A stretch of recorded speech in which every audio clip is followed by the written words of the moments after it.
So these are the sort of, I think the Mad Mike Hoare story is the sort of basis for that book, The Wild Geese, wasn't it?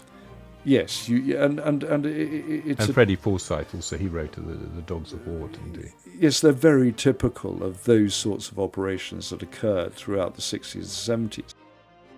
Hello and welcome.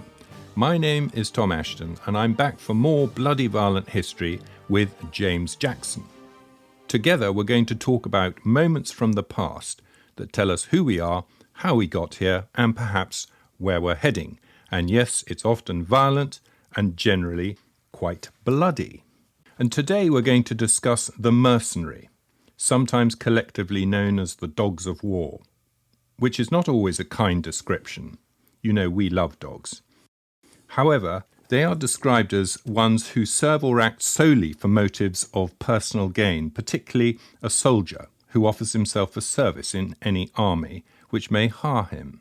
The name is sometimes used as a term of reproach by nations who raise their armies by conscription, of armies raised by voluntary enlistment whose members are paid a more or less living wage. Like in many things, there are degrees by which soldiers of fortune can be judged. They've been around for millennia and emerge when dictators need to be overthrown, natural resources exploited, and when large-scale wars conclude, and a surfeit of trained men become available to engage in proxy wars and deniable operations. Jamie, why don't we start with what can be described as a successful mercenary operation? Yemen, 1962. It fits into the picture, the frame of one of those fantastically successful mercenary operations. And it was run with so few people. This is what's amazing about it. There were only about 40 mercenaries involved, many of them French or Belgian, operated out of a basement, essentially, in the London home of Jim Johnson, who had been CEO of 21 SAS, the territorial SAS. So many of the men who went out there weren't even regular SAS, weren't even regular special forces. They were territorial. They were almost... They were city boys in the week, were they? Sort of? Indeed, they were. Actually, one of them was a professional wrestler, apparently. So it was all sorts. I think there were only two guys who had been 22 SAS. I remember that wrestling on the television when we were youngsters. It didn't look very professional to me. Well, that's why one of them ended up in the Yemen. Yes. Was it giant haystacks? But you know, what happened, the sort of thing that happened. And again, it's the sort of thing you get in thrillers or films like The Dogs of War or The Wild Geese. Apparently a Hoover salesman turned up at the home of Jim Johnson and said, I've got the equipment. And Jim Johnson's wife said, well, you better go down to the basement then. He went down to the basement, and there were all these guys refurbishing Schmeisser's submachine guns. And he had a Hoover. He had a Hoover. She just assumed he was one of the mercenaries. So was he put in a bog somewhere? Let out. Whatever happened to our Hoover salesman? He went to Sloane Avenue and never came back. Let out years later. You know, there were only about 12 mercenaries at any one time out there. What had happened was that President Nasser of Egypt had fomented a coup in northern Yemen and thrown out the imams, the royal family that had been there for millennia, and installed a puppet regime and sent in up to 70,000 Egyptian troops. What the West faced was the idea of a Republican Nasser, backed by the Soviets, using the Yemen as a launch pad for the eventual invasion of Saudi Arabia and its oil fields. So this is a sort of first move. It was classic domino theory. I mean, it could have ended up with the Saudi royal family falling, then the Gulf states being taken, and then Egypt using that as a launch pad to annihilate Israel, which is what Nasser wanted to do. And sort of Soviets lurking in the background. Yes, and they were very involved. I mean, they were dropping poison gas, phosgene and mustard gas, on a lot of the royalist villages in the mountains. I mean, it's an incredible terrain. I mean, you've got 12,000-foot mountain peaks. You've got passes going through them. I mean, fantastic ambush territory. And this is why, once the mercenaries arrived and helped set up communications and medical stations, once they ended up helping to get proper liaison between the royalist camps in different parts of the mountains, then you started getting an effective opposition, mining of the roads, ambushes, that sort of thing. And the Yemenis who were sort of fighting on the side of the king or the imam, were they well trained, or were they just sort of Bedouin troops? What were they? They were Bedouin. I mean, they were hopeless in terms of organisation. They spent most of the time sitting around chewing cat and praying and not doing anything. But when they actually attacked, they were incredible marksmen, a bit like the Afghans. They ended up killing 20,000 Egyptian troops. They were great marksmen because they were hunters, essentially. Yes, they were hunters and tribesmen protecting their patch. And it's no surprise that Nasser ended up calling the Yemen his Vietnam. It was disastrous for him. And in the long term, and again, you can see why the mercenary operation there was considered a success, it tied up a third of the Egyptian army. It made sure that when the Israelis attacked the Egyptians during the Six-Day War and wiped out their air force, the Egyptians were really on the back foot anyway. I mean, they were having a terrible time in Yemen. Their army was demoralized.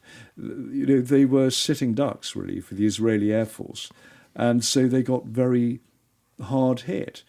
And this band of amateurs, and they were amateurs, they weren't backed by any government, apart from the Saudi government who paid for it. The British government was terribly ambivalent.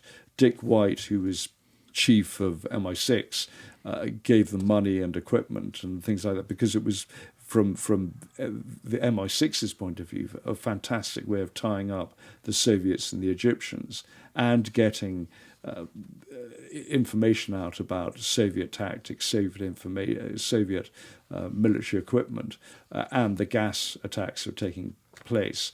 In fact, the mercenaries even smuggled out a gas bomb, the canister, back to Britain and to Porton Down for analysis.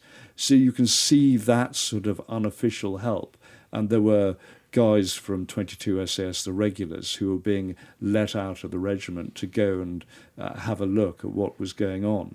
But most of those guys who were out there, as I said, were amateurs, were part-time soldiers, were 21 SAS or ex-21 SAS. Okay, so to summarise, you've got the Americans who are sort of not that, they're prepared to give a bit of CIA support, but then their eyes are not really on the Middle East particularly. The Brits are a little bit more engaged, but only really from a sort of an academic point of view rather than sending men in apart from these few mercenaries. And Nasser had been riding a crest of success since the Suez disaster in the 50s. And this was his moment where he kind of hit the wall. This was absolutely the moment he hit the wall. And the people who saw the potential of what the mercenaries were doing, apart from the Saudis, was, of course, Israel. Very early on, there were contacts with Mossad, and Jim Johnson and the others, David Sterling and co, flew out to Israel, met the head of Mossad, and Operation Leopard began. And from 1964 onwards, for the next few years, Mossad were using an aircraft to drop arms supplies down onto rudimentary airstrips, airdrop zones, put together by the mercenaries. That, again, was a huge moment for the rebellion, for the resistance against Nasser and the Egyptians and the new regime in Sana'a. It was really the Israelis dropping weapons that really helped turn the tide. But the major beneficiaries of all of this, once the dust has settled, really was Israel, wasn't it? Israel had the foresight to see what could be achieved and tied up Egypt. It diverted Egypt and Nasser, and it allowed the Israelis to prepare. And so by the time you come to the Six Days War in 1967, Egypt was a shadow. Its armed forces were a shadow of what they had been. And the Israelis had helped do that. And the 12 mercenaries who were in the field at any one time. And some of those mercenaries had actually been in the Second World War. I mean, apparently Johnny Cooper, who was out there, had been David Stirling's driver at one stage. So, well, I suppose they were only 20 years older, so they'd be in their 40s rather than 20s, wouldn't they? So it's not... Yes, and they were tough men. But anyway, so that is why Yemen, it gave breathing space for the Saudi government, for the Gulf. It won Britain a big arms deal with the Saudis. It was an arms deal called the Magic Carpet, where Britain sold Lightning fighters to Saudi Arabia. And that sort of, in a way, was a portent of arms deals to come, the Al Yamama deals later on. So it just showed here was a classic example of how mercenaries could help, in this fragmented world order where superpowers were vying and there were proxy wars going on all around the world, from Africa to the Arabian Peninsula. Mercenaries had their role. And it's fascinating that people like Jim Johnson later, of course, got the contract for setting up the Sultan of Oman Special Forces. So it did a lot for Britain's influence, even though the Foreign Office was totally against getting involved in the Yemen, in that theatre, whereas the Colonial Office was very much in favour of it and did everything it could to help the mercenaries. So again, you got the British establishment sort of being incredibly ambivalent about what was going on. Okay, Jamie, well, we started with a modern example, but let's go back in time now to the ancient world, as we like to do in these podcasts, and let's consider what was happening in Egypt in the time of the pharaohs.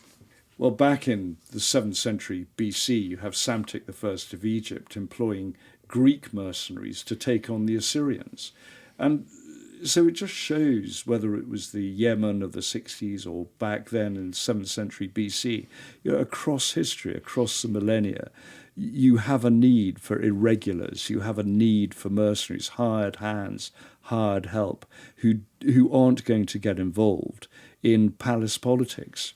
So there you have the Egyptians, the pharaoh, bringing in these guys to take on outside invaders, people who are marauding, people who are attacking his tribes, his people. And those Greeks eventually settled along the Nile and set up colonies there. And in a way, again, it sort of presaged what came later with Alexander the Great and the sort of Ptolemaic pharaohs and the Greeks who settled there during those times and built their Greek temples. So, mercenaries can go native. And again, you see that all around the world. If there are enough of them, they end up settling. They end up being the go-to unit on which the ruler depends. And they're often highly trained, extremely brave and sometimes reasonably equipped. But once they come under, and I know you don't particularly want to talk about the Romans, but once they come under an organisation like Roman army, they work incredibly effectively alongside legions as auxiliary troops if they're good at archery or they're good cavalry, things like that.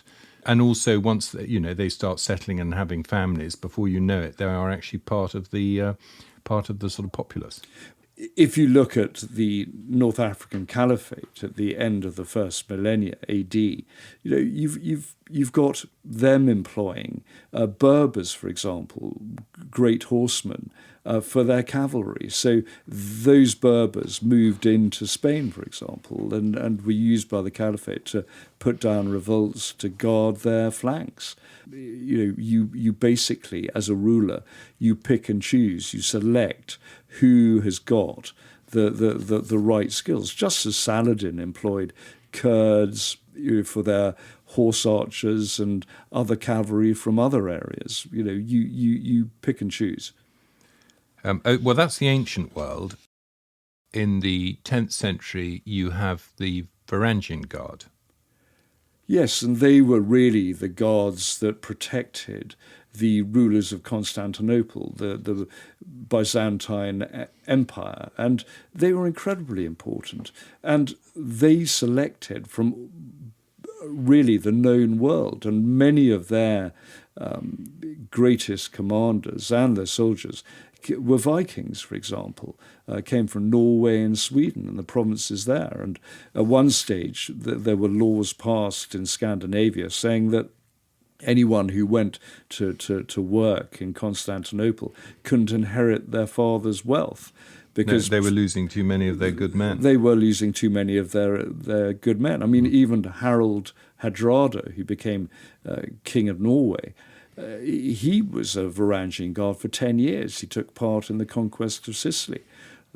So, you know, they drew. I mean, a lot of these Vikings, they went down the Volga and sailed south, basically. You know, in 899 AD, you had Vladimir I of Kiev lending 6,000 troops to Basil II in Constantinople. So, you know, there was this rapacious desire by rulers to employ the best troops from wherever they could be gained, wherever they could be found. And of course, Harald Hardrada met his match in north of England in 1066, before the Battle of Hastings, when he came over with Tostig to take over the country, or at least Northumberland, and was defeated by our King Harold, who subsequently went down to the south coast and was then defeated and killed by William the Conqueror. So I think Harald Hardrada got an arrow in the throat, and Harold of Wessex got an arrow in the eye. So battlefields were ever dangerous. Gruesome stuff. Yes, but it just shows that, you know, there were always guns for hire. And in fact, if you look at the Varangian Guard, a bit like the French Foreign Legion later on, you could see where the sort of ructions in world politics were, where there were skirmishes and conflict, because quite often the recruits came from these broken kingdoms. And after the Battle of Hastings, the Varangian Guard became largely Anglo-Saxon, because they were drawing their recruits not from Vikings this time, but from the Anglo-Saxons who were displaced by the Normans in England. So again, it really became a repository for those who had been displaced, those who were still looking for a punch-up. Okay, moving on a couple of hundred years, we've had, between the French and the English, the 100 Years' War, and after that, of course, plenty of soldiers, well-trained soldiers available. So tell me a little bit, Jamie, about the White Company. Well, again, like the Varangian Guard, you got a lot of soldiers who were still looking for work, who brought certain skills. And the White Company, originally known as the Great Company of English and German, were roaming around the city-states of Italy. And, you know, they actually fought another great company and beat them in battle. And there started to be a bidding war. This was the sort of 1360s. There started to be a bidding war between Florence and Pisa for their services. And this was going on all over the place because you had these soldiers who were available.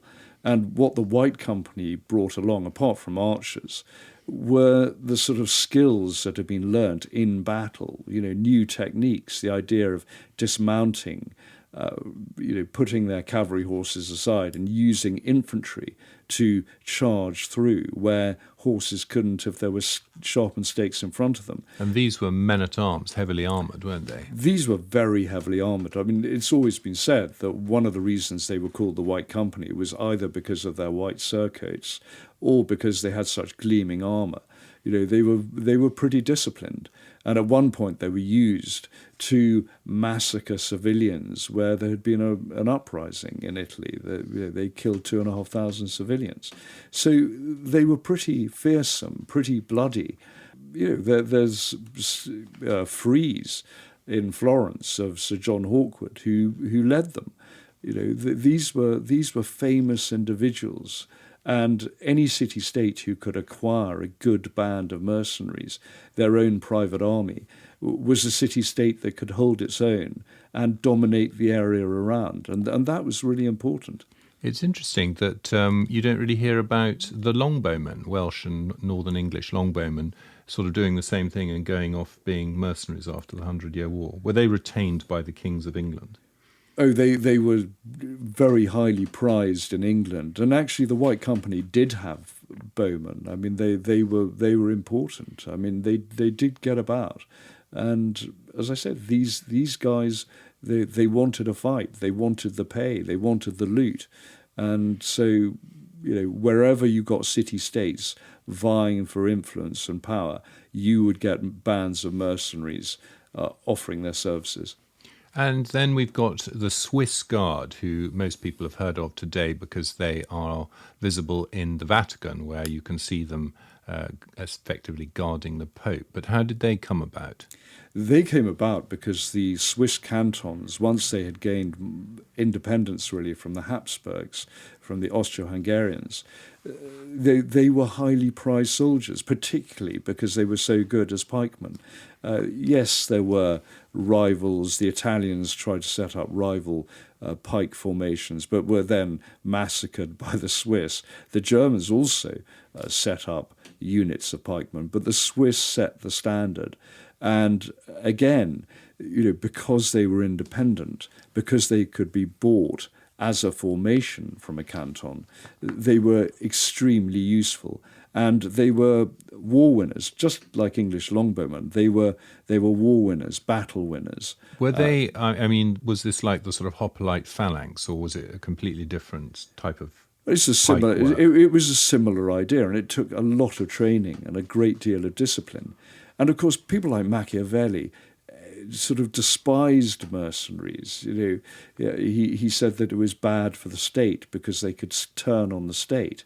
And yes, they could. If they were offered more money from someone else? Well, yes. There was a saying: "No gold, no Swiss." Because that's what the Swiss responded to. You could almost say that's true today as well. You stole my line.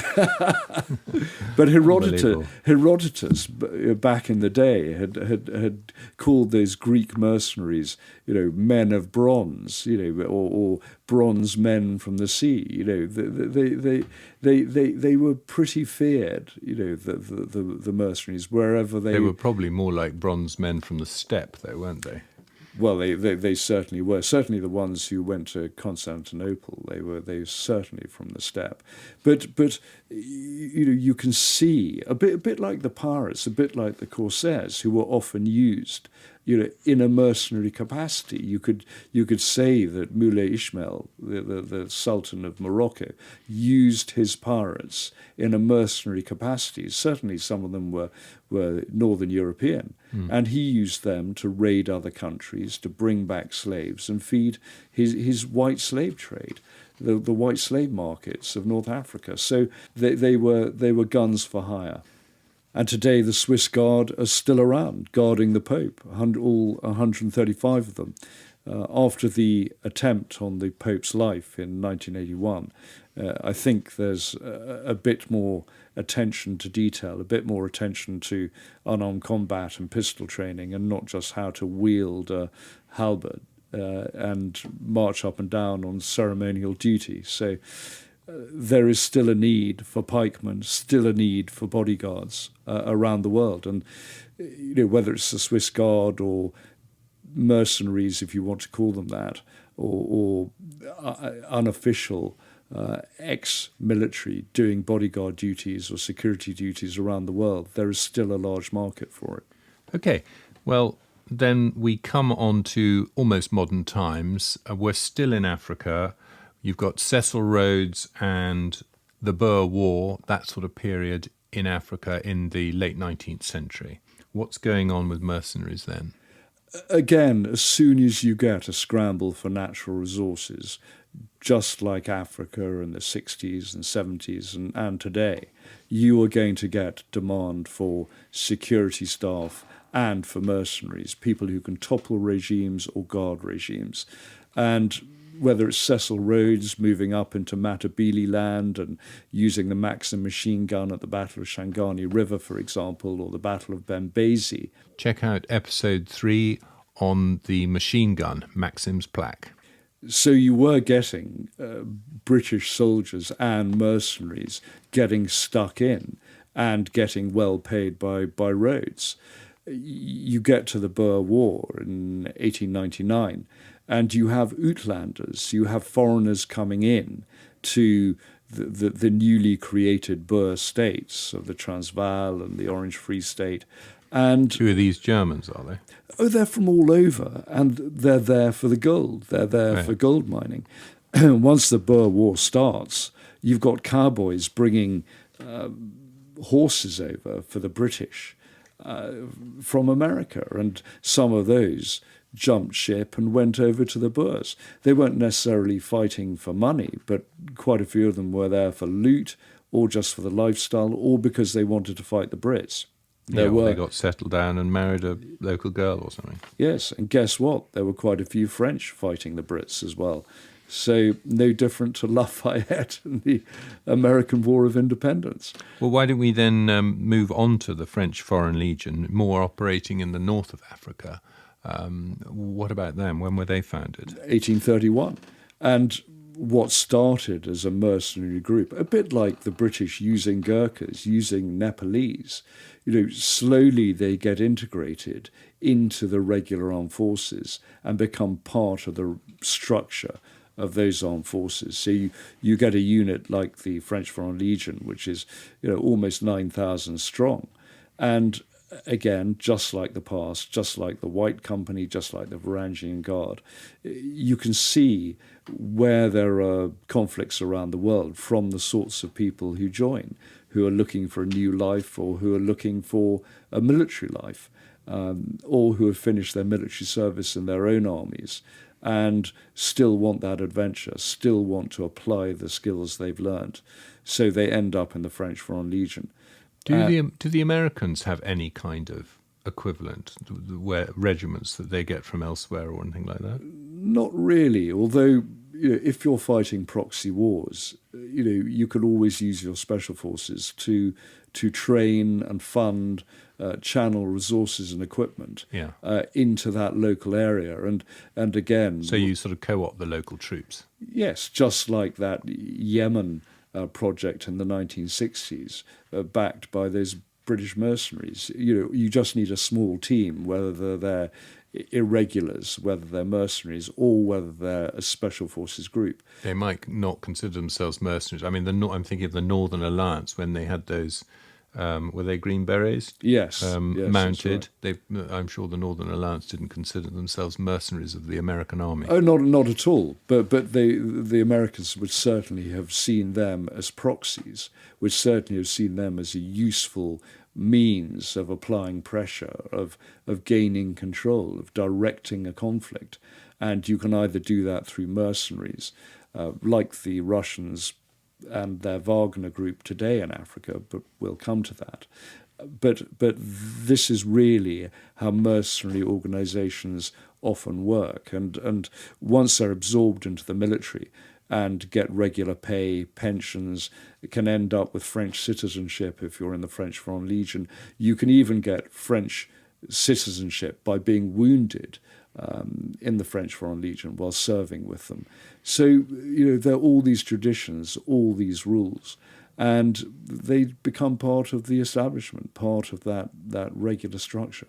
And the recurring theme, or seemingly in modern times, but probably going back as well, is this seeking of people trying to get their hands on the natural resources of a country or a region, or the removal of despotic leaders, or maybe not despotic leaders, and this having men available, mainly men, who've been fighting in conventional wars or other wars, have been trained up and are now looking for something to do. The following is an extract from The Dogs of War, read with the kind permission of Fredrick Forsyth. Behind him they lit up a weird spectacle which could have been drawn by Doré in one of his blacker moods. The floor of the aircraft was carpeted with sodden and fouled blankets, which an hour earlier had been the wrappings of their contents. These contents of the bundles lay writhing in rows down both sides of the cargo space. 40 small children, shrunken, wizened, deformed by malnutrition. Sister Mary Joseph rose from her crouch behind the cabin door and began to move among the starvelings, each of whom had a piece of sticking plaster stuck to his or her forehead just below the line of the hair, long since turned to an ochre red by anemia. The plaster bore in ballpoint letters the relevant information for the orphanage outside Libreville, name and number, if not rank. They don't give rank to losers. In the tail of the plane, the 5 mercenaries blinked in the light and glanced at their fellow passengers. They'd seen it all before, many times over the past few months. Each man felt some disgust, but none showed it. You can get used to anything eventually. In the Congo, Yemen, Katanga, Sudan, always the same story. Always the kids. And always nothing you can do about it. So they reasoned, and pulled out their cigarettes. Yes, I mean, you come to the 20th century, and there were plenty of opportunities. And the ones that people know about, really, for example, the 1981 coup attempt in the Seychelles against the new dictator, René. And he had taken over, ousted the previous president, and Mad Mike Hoare, who had himself been a mercenary in the 1960s in the Congo, appeared, was approached by the South African Defence Forces and South African intelligence, and put a team together. And he flew in on a Fokker into the Seychelles, and it all went horribly wrong. You know, one of the mercenaries, one of the South Africans, strayed into the something to declare line, and there was something to declare because they opened his case, and among children's toys and teddy bears, he was there as part of a supposedly the ancient order of froth blowers, the sort of beer drinking club.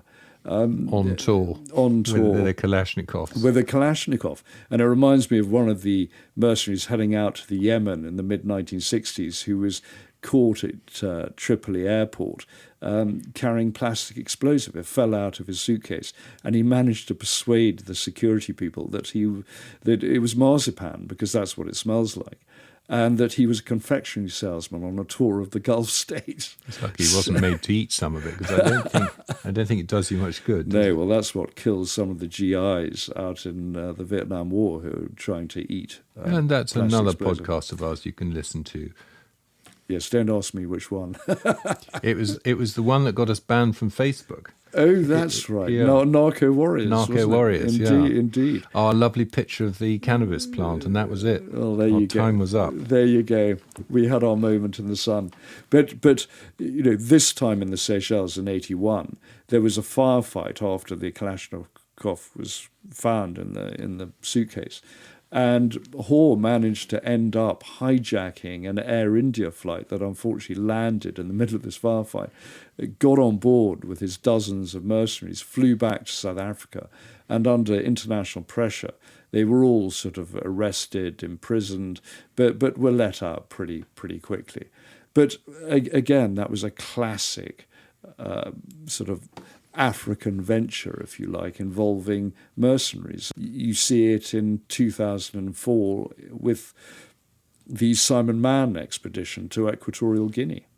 So these are the sort of, I think the Mad Mike Hoare story is the sort of basis for that book, The Wild Geese, wasn't it? Yes, and Freddie Forsyth also, he wrote the Dogs of War, didn't he? Yes, they're very typical of those sorts of operations that occurred throughout the 60s and 70s. But even in 2004, with the Simon Mann operation, this time it wasn't South African mercenaries, it was South African intelligence that gave the game away. And by the time they arrived in Zimbabwe, ready to load up their airliner with weapons to fly on to Equatorial Guinea and oust President Obiang, who incidentally ate his uncle, and that is another podcast. I think that's in, is that Terence and Their Lack of Taste? Yes, but in that I suppose on that occasion he had a taste for it. He certainly did, a taste for liver. But so you got that Simon Mann expedition. He was arrested, imprisoned in Zimbabwe, and after a few years he was then extradited to Equatorial Guinea in return, apparently, for a barter deal by Mugabe of Zimbabwe, who wanted oil in return, Equatorial Guinean oil. So he got that and handed over to Simon Mann. Mann fell ill, badly ill, in Black Beach Prison in Equatorial Guinea and was released eventually. and he's still around. So, but he was lucky. He was lucky. So many of these mercenary operations don't end well, but you don't always hear about them. Okay, Jamie. Well, before we move on to the 21st century, we've got to talk about the famous German SS paratrooper Otto Skorzeny. He's worth mentioning because, the professionalism of mercenaries can vary wildly, as we've seen from the incident in the Seychelles, the incident concerning Equatorial Guinea. And Skorzeny is a fantastic example of someone post-World War II looking for a job.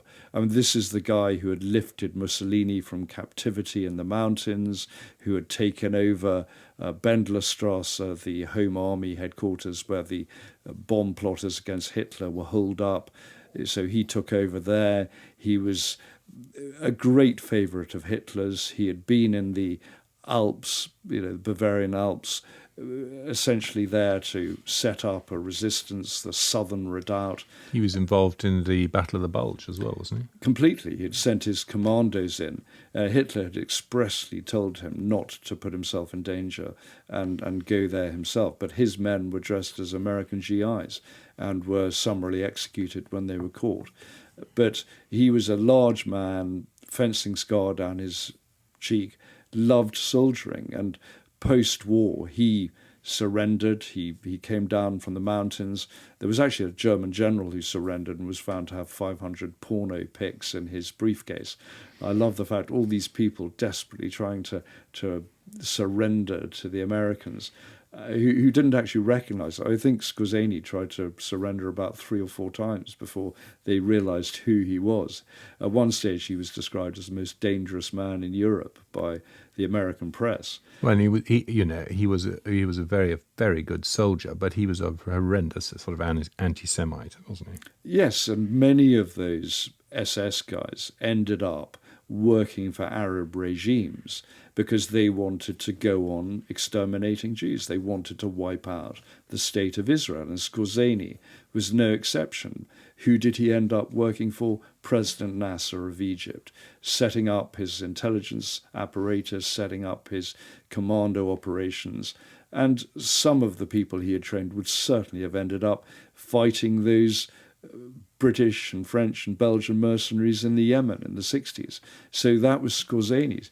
Skorzeny even apparently became a lover of Eva Perón out in Argentina because he went out there and helped the Peronist security apparatus out there. A bit like Roman wives sleeping with gladiators. Yes, I think there's probably something to say about that. And Skorzeny died, in Spain. He actually helped fly Eva Perón's body back to Argentina. So he was involved in all those far-right regimes and even got, apparently, Nazi gold to a lot of the Brotherhood, a lot of the SS Nazi fraternity living out in South America after the war. He was involved in that. So not a pleasant man, but a good soldier, and was certainly involved in mercenary activities for a long time after World War II. Yeah, surprising the Mossad didn't take him out. It is amazing. They might have tried. Okay, so you might think that all of this is in the past, but it is actually going on this very day. Still today, 21st century, we've got the Russians, for example, in Africa again. They've become notorious because of the Wagner Group, linked to Russian oligarchs who in turn are linked to and pay a large percentage of their earnings to one Vladimir Putin. So this, again, is a typical example of the state employing proxies, employing mercenaries to further their aims. And if you take a country like the Central African Republic, first of all, Russians went in to guard the president. There was a UN arms embargo in 2017, 2018.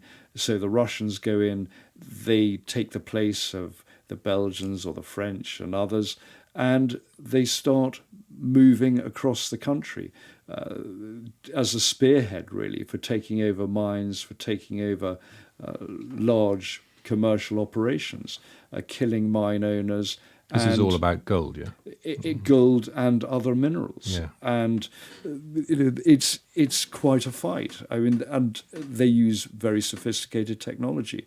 Again, it's not just a mercenary and a rifle. These are organizations that have air assets.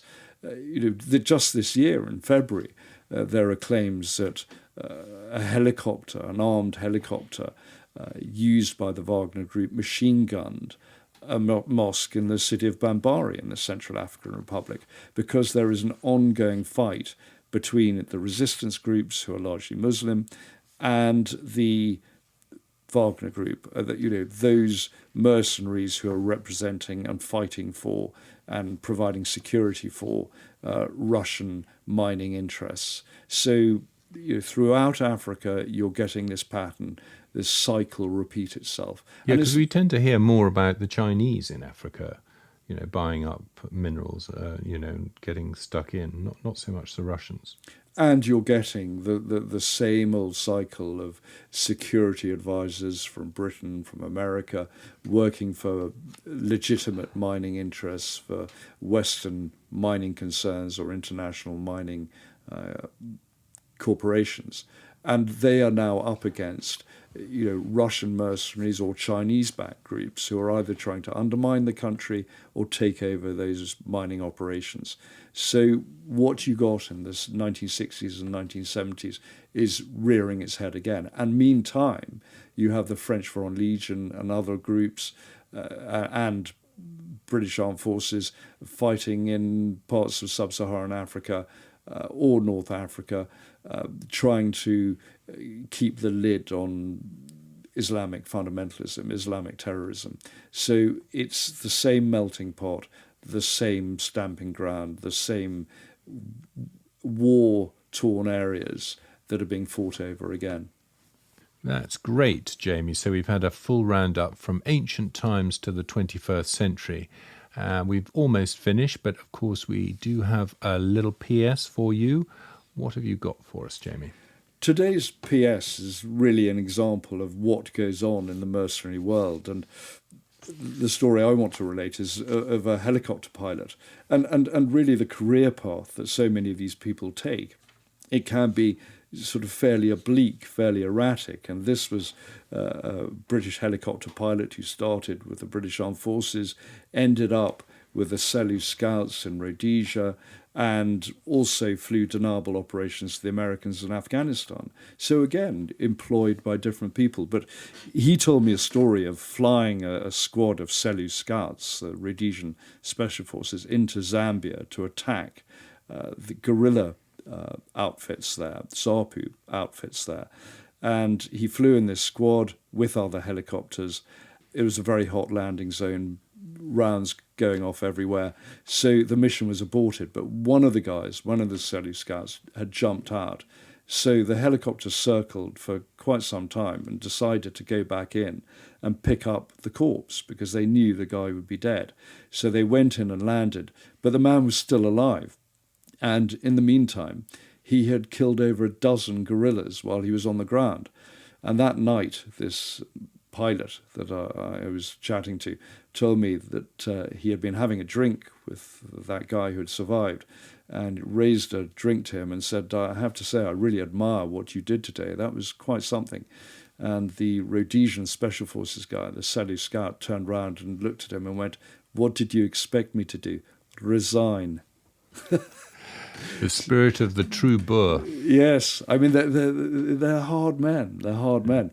And there's one more short story, and it's not really mercenary, but it's a great story, so I thought I'd tell you. I was chatting to the former head of Argentine Special Forces, who had been wounded by a British bullet during the Falklands War, and he's called Diego, and very nice chap, and he was telling me that he had met Margaret Thatcher, and she was delighted to meet him. After chatting for a while, she just looked at him and went, I'm so pleased we didn't kill you, Diego. Good old Maggie. Well, that reminds me, I've got to take my Maggie out for a walk, Jamie. So there you have it, folks. The good, the bad, and certainly some of them were ugly. Speak for yourself, Tom. So it goes. Thanks for listening. My name is Tom Ashton. His name is James Jackson. Please subscribe to BVH on your podcast app. It really helps others to hear about us if you leave us lots of stars and a review. You can also find us on our website, bloodyviolenthistory.com. For suggestions and comments, you can email me at talk@bloodyviolenthistory.com. Thank you and good luck. Thanks, Tom.